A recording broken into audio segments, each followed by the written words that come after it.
She wasn't supposed to smile. Not at him. Not at all. When the Japanese girl glanced up from the garden bed and met the cowboy's eyes, it was just for a second. But it was long enough. Long enough for the other guards to notice. Long enough for the teasing to begin. "Careful, Charlie," one drawled, spitting tobacco into the dust. "She'll write haikus about you next." The others laughed. The girl didn't. She returned to weeding, cheeks flushed, silent as always.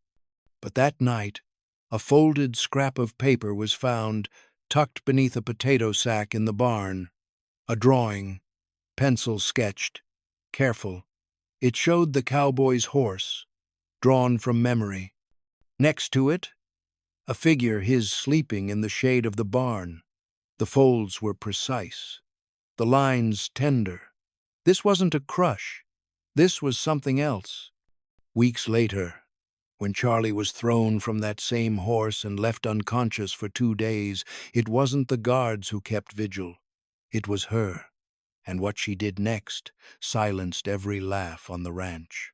It started, as most things did on the ranch, in silence. The truck had dropped off a fresh load of Japanese POWs 3 weeks earlier, and most of the girls had settled into the predictable rhythm of war's quiet aftermath, rising with the sun, tending rows of corn and squash, hauling buckets of feed to the pigs, folding into themselves when the guards passed by. But one girl among them didn't fold. She bent, she worked, she obeyed, but she didn't fold. Her name was Hana. No one heard her speak, not even among the other prisoners.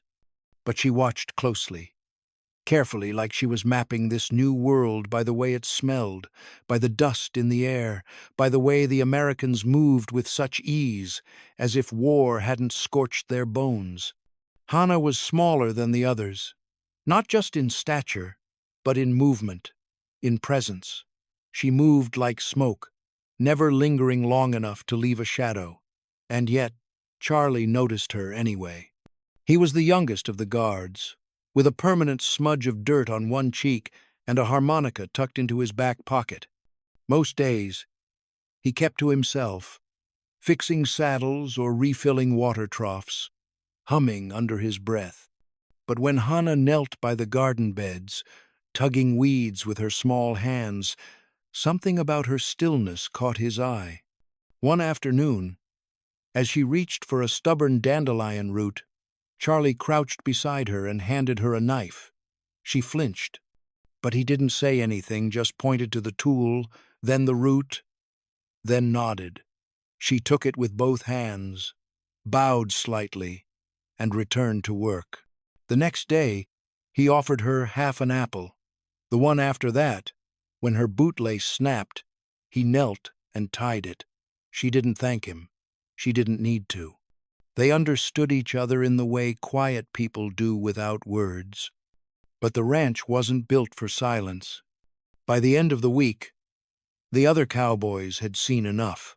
One afternoon, while Charlie was brushing down a mare, a grizzled guard named Roy spat into the dirt and tilted his hat back. "Ain't she the one you keep babysitting in the garden?" he asked, loud enough for the others to hear. Charlie didn't look up. "Bet she's writing poetry about you already," another said. The others laughed. Even the ones who didn't think it was funny laughed. "Because that's what you did."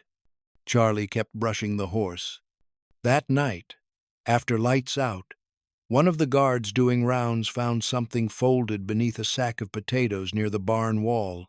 It wasn't a note. It wasn't words. It was a sketch done in pencil, soft and careful. It showed a horse, unmistakably Charlie's, standing beside the ranch fence. Beneath it, a figure rested in the shade of the barn wall, hat tipped over his face, harmonica in hand. The lines were delicate. Personal, no one claimed the drawing. The next morning, Hana moved through her chores with the same quiet precision. She didn't look at anyone, But Charlie paused when she passed by, his hand tightening slightly around the reins of his horse. He didn't speak. Neither did she.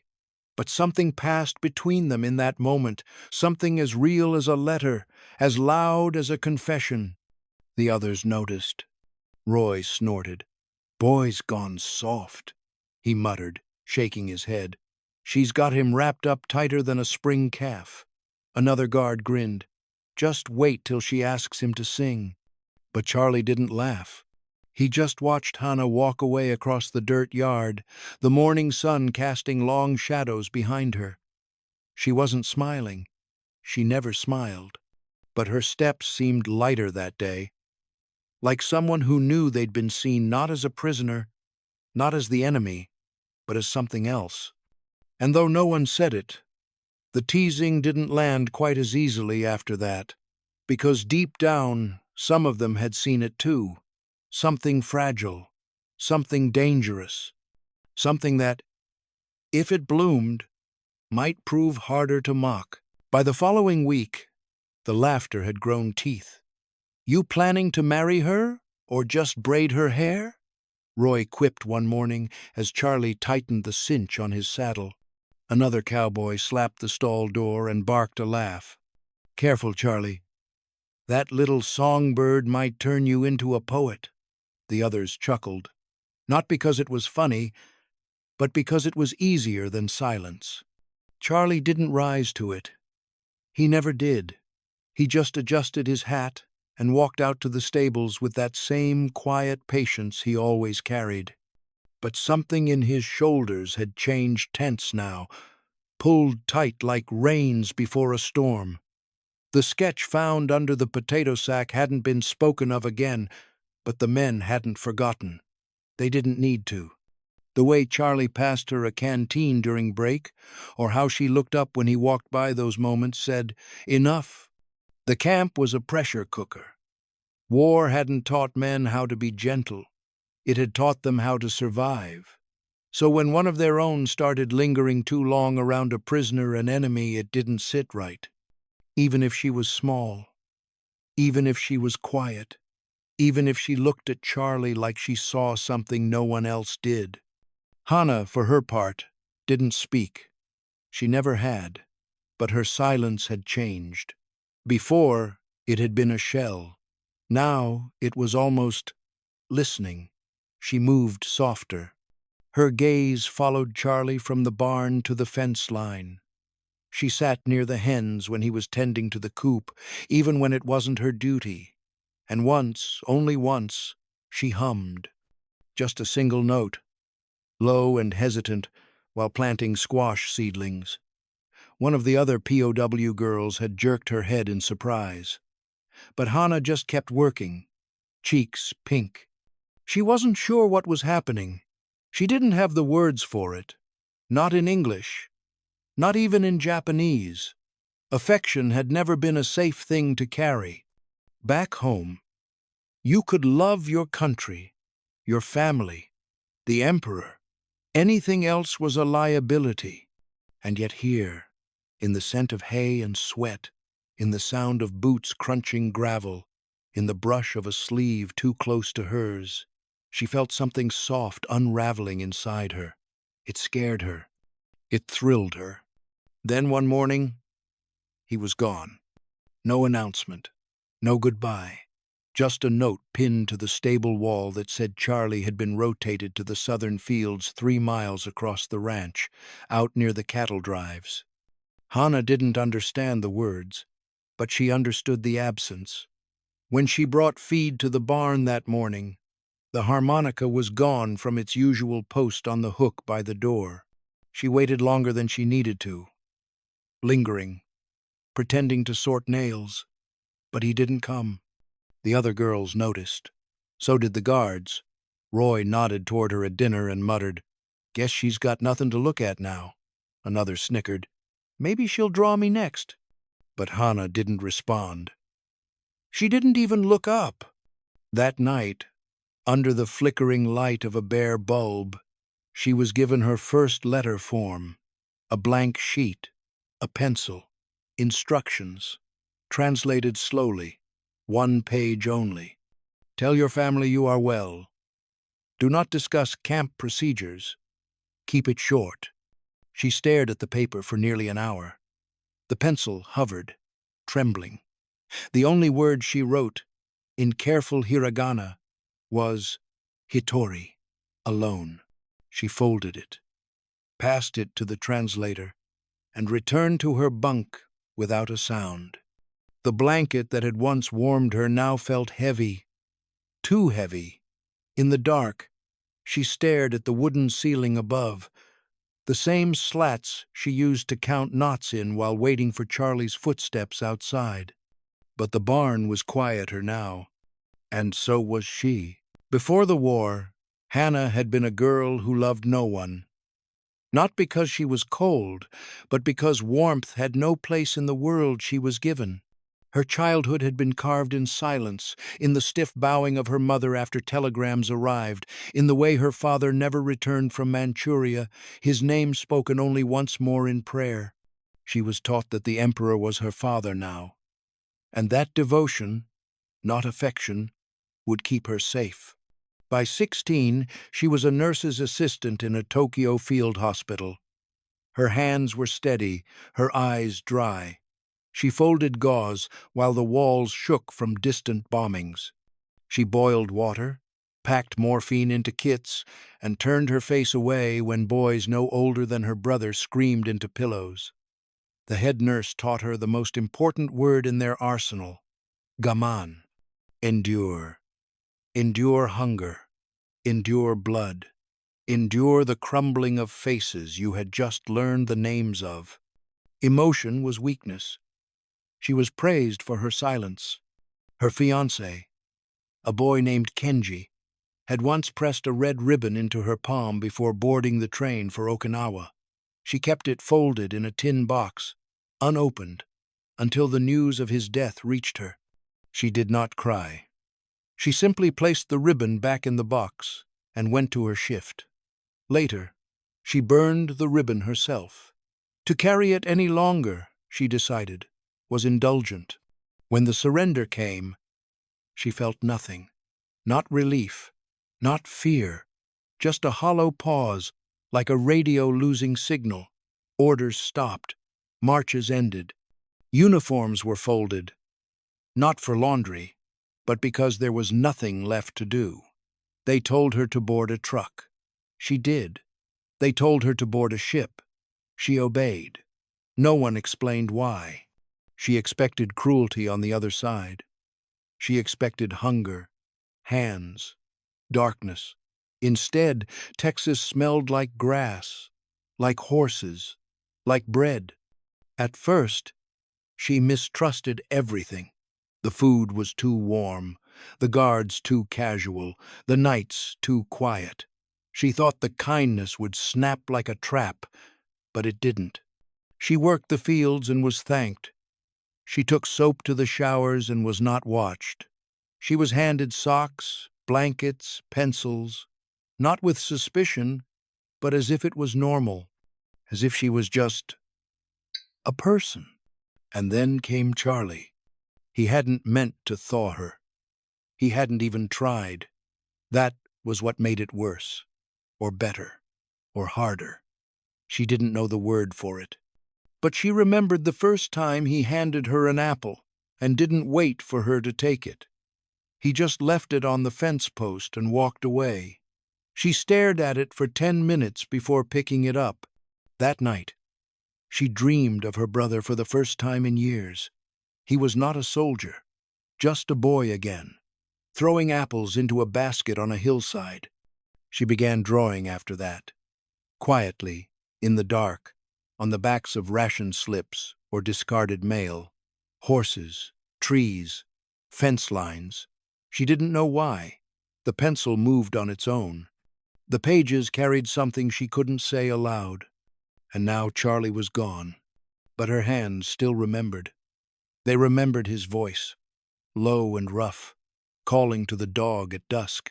They remembered the way his boots sounded on gravel. They remembered how his laugh, rare as it was, seemed to crack something wide open in the air. Hannah had spent years hardening herself into something that could not be broken, a shell, a tool, a body in motion. But Texas had not broken her. It had opened her, and that was far more dangerous. Because now, alone again, in a place where silence should have meant safety, she found herself aching, not just for him, but for the part of herself she had thought long buried and now could not stop from stirring. Charlie returned on a Tuesday morning, just after sunrise, riding in the back of a supply truck with one arm cradled against his chest and the other bracing himself on the tailgate. His hat was pulled low, casting his face in shadow, but even from across the yard, Hannah knew something was wrong. His posture had changed. The way he moved slow, deliberate told her more than words ever could. And when he slid off the truck bed and staggered slightly, she saw the gauze, thick, white, wrapped around his right hand and trailing up his forearm beneath the sleeve. Word spread fast. A horse had spooked near the southern fence line, threw him hard, ribs cracked, wrist broken. Nothing fatal, but enough to knock the wind out of him and the smile from his face. The smile didn't return. In the days that followed, Charlie walked like a man twice his age. He did fewer rounds, sat more often, barely played his harmonica.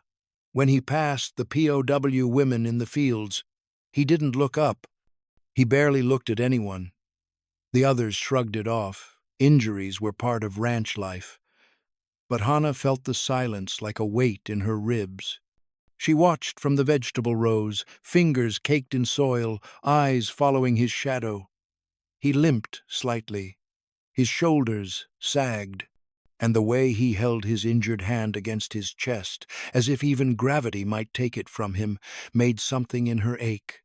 So when she saw him by the well, struggling to uncap his canteen with one good hand, she stepped out of line. It was a break in protocol. Prisoners didn't approach guards unspoken. They didn't cross the courtyard alone. But she did, quietly, without hesitation. The guards nearby didn't stop her, maybe because they saw her expression, or maybe because they were too tired to care. She walked up to Charlie without a word, reached out slowly, and took the canteen from his hand. He froze, looked at her. His mouth opened, but nothing came out. She filled it, capped it, wiped the lip clean with the edge of her sleeve. Then, eyes steady, she held it out. For a moment, he didn't move. Then he took it. Their fingers brushed, and Hannah stepped back, head lowering slightly, not a bow, but something close, a gesture that said, "I see you. I remember." Charlie didn't thank her. He didn't need to. That night, she drew again. On the back of a weathered inventory sheet she had rescued from the burn pile behind the canteen, she sketched a single leaf, curling as if caught in the wind, beside a boot print in the dirt. Not a full foot, just the edge of the heel, the weight of it sinking into the ground. It was unfinished, delicate, like a thought that hadn't yet found its words. She left it near the barn, tucked under a coil of rope where he would find it. She never asked if he saw it. The other women noticed. They always noticed. But this time, they didn't tease, they didn't whisper the way they had weeks before. Because they'd seen what she did by the well. They'd seen the care in her hands, the quiet courage it took to step forward, and the way Charlie had stood there, injured, wordless, and let her. And something in their world shifted. In the silence of the bunkhouse that night, one woman sat beside Hannah and offered her half a biscuit from dinner. She didn't say why. She didn't need to, because now they all understood. This wasn't weakness. It was devotion. And it had no country. The sky split open on a Friday. The kind of Texas storm that doesn't knock, but bursts in hard, loud, and sudden. One moment the ranch was warm with the low hum of cicadas, the next it was thrashing in rain and panic. Horses bucked against their fences, feed barrels toppled, dust turned to mud. Charlie had been out checking the southern gate, stubborn as always, refusing to wait for it to pass. The lightning came first, then the scream. When they found him, he was sprawled in the mud, half crushed under a broken fence beam. His horse had thrown him clean. He didn't move. Blood mixed with dirt across his temple, and his ribs rose and fell with painful hesitation. The cowboys shouted, dragging him toward the barn, slipping in the thick muck. Someone ran for Doc Wilkins, the ranch medic, who showed up minutes later, out of breath and already shaking his head. "He may not wake for a while," the doctor said, peeling back Charlie's eyelid with a practiced hand. "Cracked ribs, likely concussion. Best we can do is wait." By dusk, Charlie lay on a cot in the far end of the barn, wrapped in Army-issue blankets and still as stone. His harmonica was in his coat pocket. No one touched it. Hannah didn't speak to the guards. She didn't ask for permission. She simply walked, barefoot, through wet gravel and puddled earth, her thin prisoner's dress clinging to her legs. The rain had calmed, the air dense and fragrant with hay and blood. She stepped through the barn door like a shadow. No one stopped her. She pulled a stool beside the cot. Saturday, folded her hands in her lap. Then she reached for the cloth laid over the water basin, dipped it, and touched it to his brow.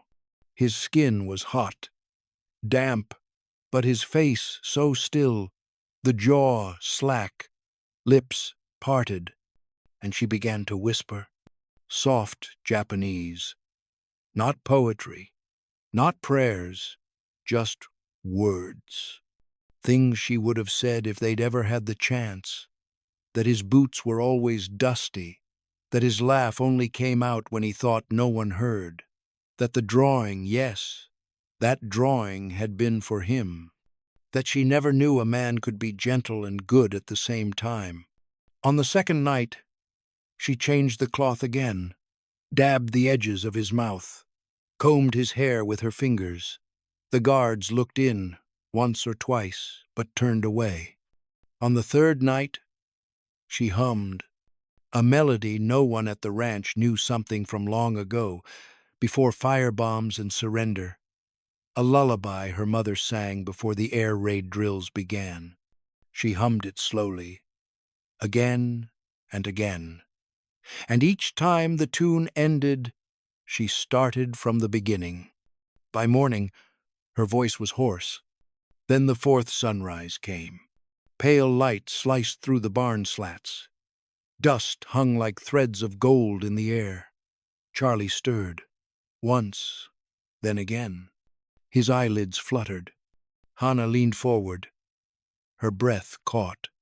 And then, in a voice cracked and dry from sleep, he said one word. Hannah. No confusion. No question. Just her name, like he had been holding it behind his teeth for days. She pressed the cloth to his brow one last time, but her hand was trembling now.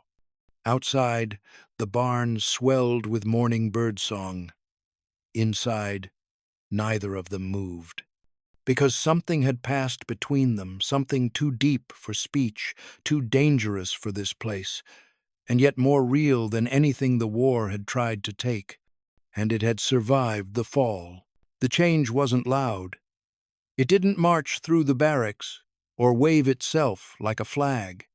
It came like dew in the morning, soft, unnoticed at first, until everything shimmered with it. Hannah walked differently now. Not faster, not slower, but as if each step belonged to her. Her hands didn't flinch when the guards passed. Her chin didn't lower when the others whispered. And though her uniform was the same stiff canvas as every other prisoner's, something in the way it hung on her seemed different. Dignity, someone whispered. The nickname the men had once used for her behind her back, the Jap girl with the pencil, vanished.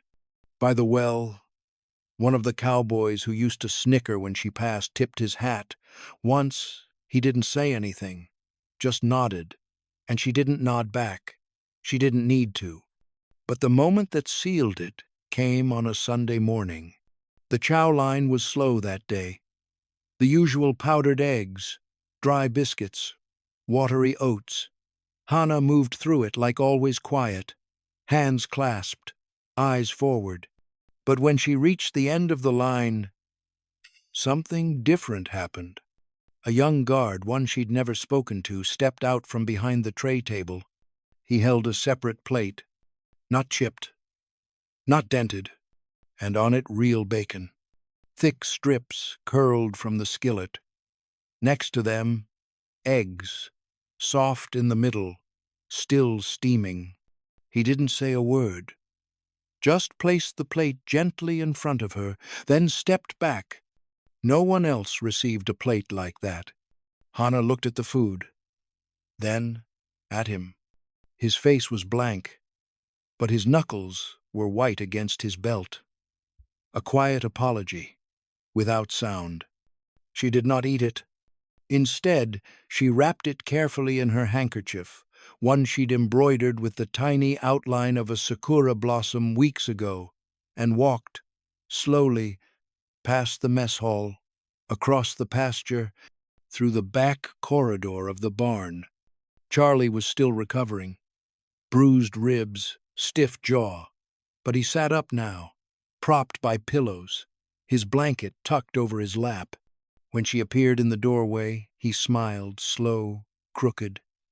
His face still looked tired, but his eyes were awake. Fully awake, she placed the bundle beside him, unwrapped it. The smell filled the little space. He blinked once, then let out a sound, not quite a laugh, more like a sigh. He took a bite, chewed slow. When he finished, he reached for the stub of pencil by his cot. He didn't ask her to turn away. He didn't hide the paper. His hand trembled, but he wrote deliberately, like each stroke mattered. When he finished, he handed it to her. One sentence. In rough, blocky kana, anatagamuo kamashtaksasata. You made me want to wake up. She didn't answer. Instead, she tucked the paper into her diary, the one she kept folded inside her mattress, beneath her sketches. It rested now between a drawing of a curled leaf and another of a pair of boots by a wooden fence. By evening, the other women noticed. The food, the letter, the way she moved through camp like she was carrying something precious inside her that no one could take. They didn't whisper anymore. And when she passed, they didn't look away. They watched, because something in her silence now spoke louder than anything war or shame had ever taught them. The laughter had been there from the beginning. It had followed her like dust on boots, light enough to dismiss, heavy enough to settle into the lungs. At first, it came in fragments, half-heard jokes tossed over shoulders, voices dropping when she passed. Geisha love, someone once said, the word unfamiliar but the tone unmistakable. Another time, she caught enemy girl, spoken with a grin, as if affection itself were a kind of treason. The men laughed easily then, as if mockery were a sport meant to pass the long hours after war. Hannah heard it all. She understood more English than she ever let on. She had learned by listening, by watching mouths move, by tracing meaning from gestures and repetition. She knew when they were laughing at her, not with her. She knew when Charlie's name was spoken in jest, stretched into something crude, and every time she did the same thing. She waited. Waiting was not new to her. She had waited in hospital corridors while wounded men screamed behind canvas partitions. She had waited through nights of bombing, counting seconds between sirens. She had waited for letters that never came, for fathers and fiancés who would never return. Waiting, she knew, was not weakness. It was endurance, with its teeth bared. So she did not react. She did not shrink. She did not harden. She let the laughter pass through her like wind through tall grass, bending but not breaking. Months slid by. Summer leaned toward fall. Charlie healed slowly, stubbornly, as men like him always did. His ribs knit together, the stiffness in his wrist eased. He learned to favor his injured side less, to breathe without wincing. The harmonica returned to his pocket, though he played it quieter now, as if the music were something private. And Hannah waited. She worked. She drew. She wrote sparingly in her diary, careful words pressed between sketches. She learned which guards were kind, which were loud, which were simply tired.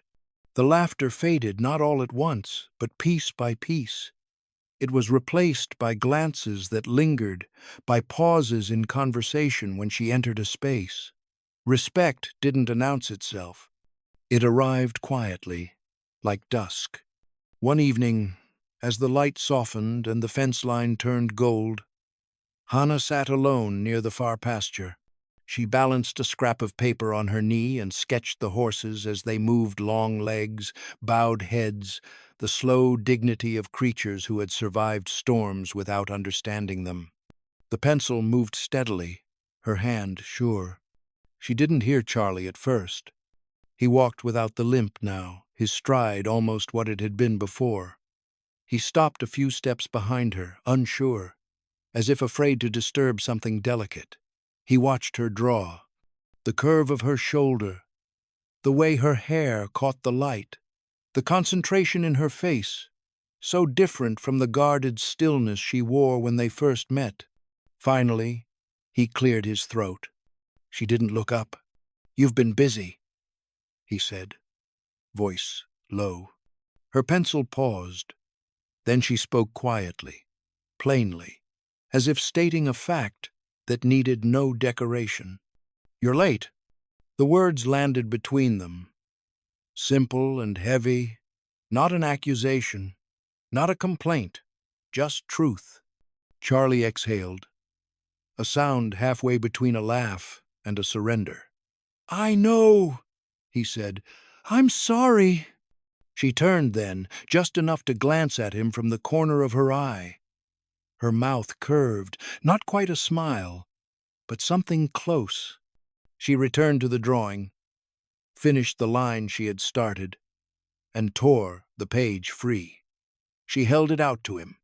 It was a horse at rest, head lowered, reins loose. He took it with both hands. For a moment, neither of them spoke. The fence creaked softly in the cooling air.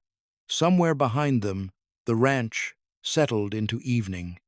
The laughter was gone now, not because it had been defeated, but because it no longer mattered. Hannah had not argued her way into respect.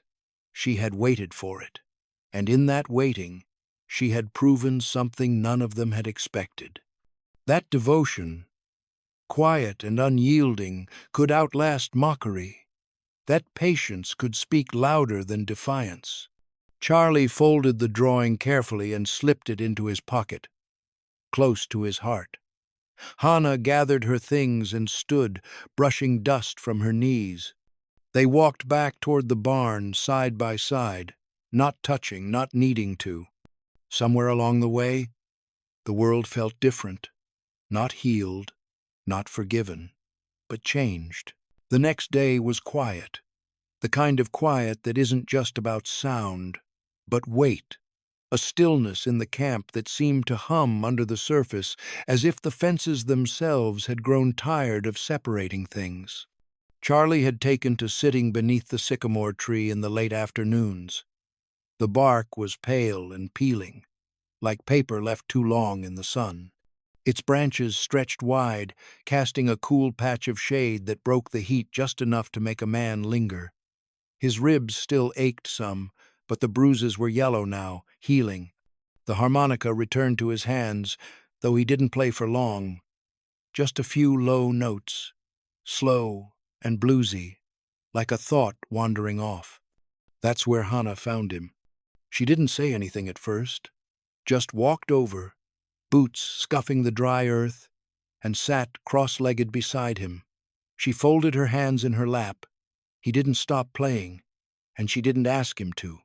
She began to hum. It was barely audible, just beneath breath, but it caught his ear. He smiled without looking at her. The melody didn't belong to either of them, but in that moment, it was theirs. Then she spoke. "You are safe?" The words were stiff, shaped like stones that didn't quite fit in her mouth. But they came. English, clumsy, but brave.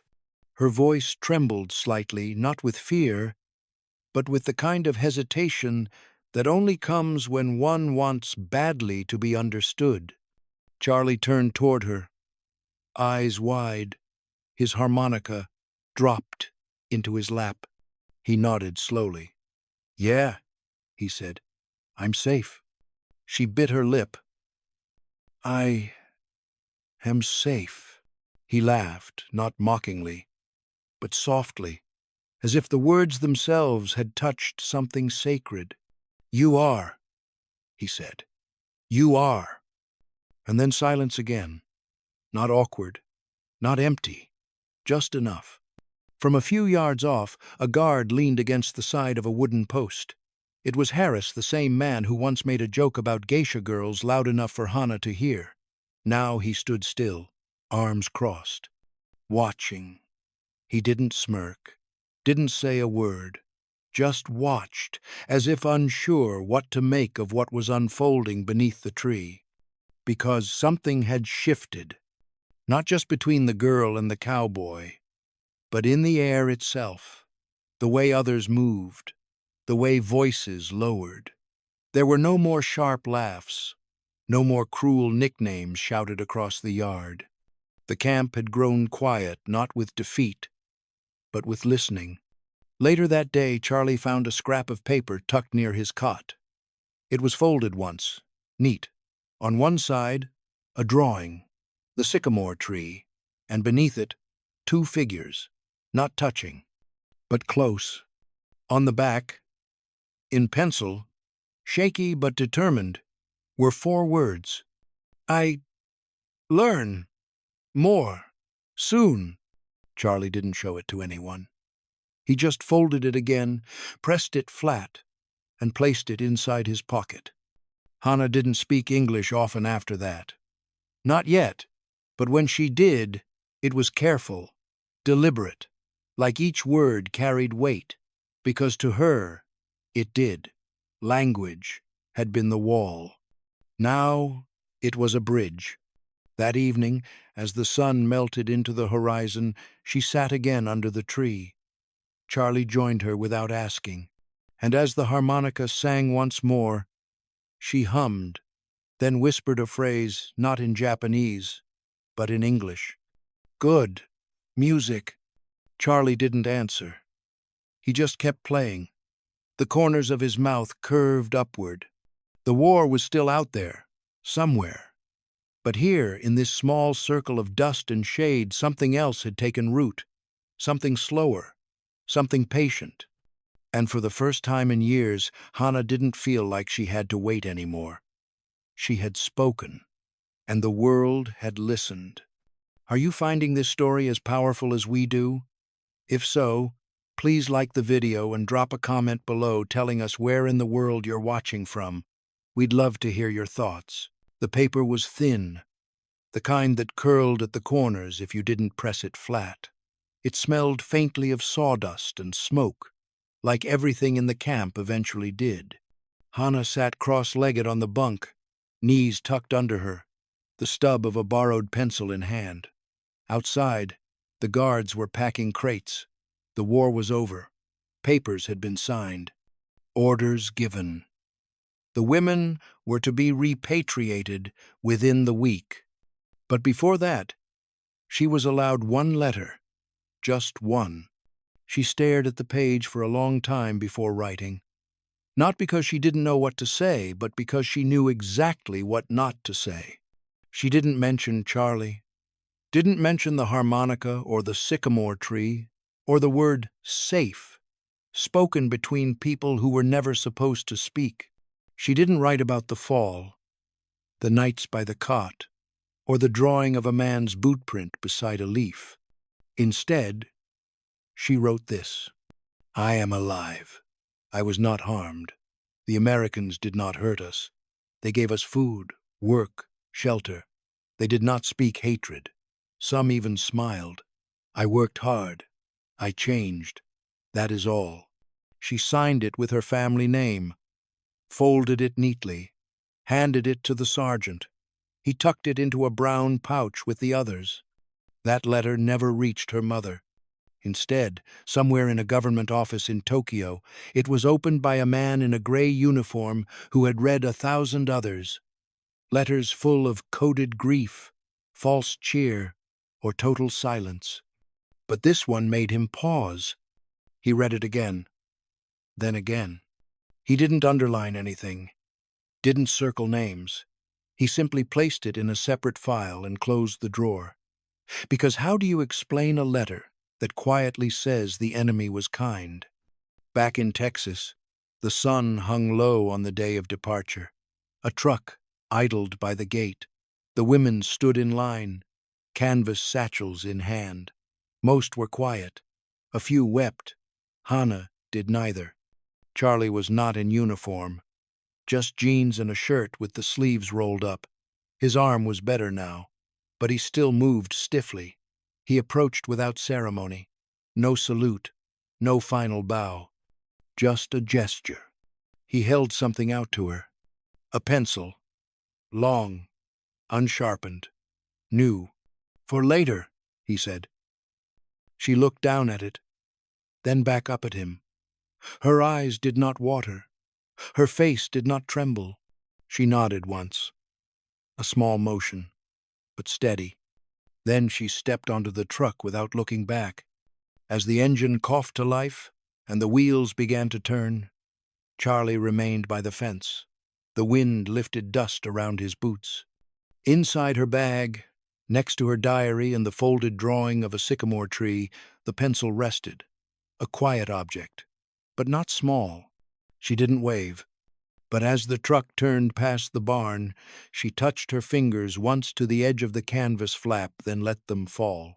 They had said she was a prisoner. But as she rode away, Hannah felt something she hadn't in years.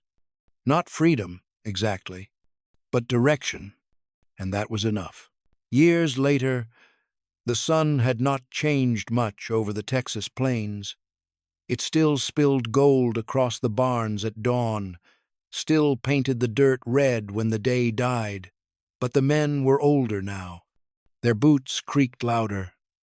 Their backs bent deeper. And some things they once joked about, they didn't anymore. Inside a ranch house that had seen better years, a man named Roy thumbed through an old photo album.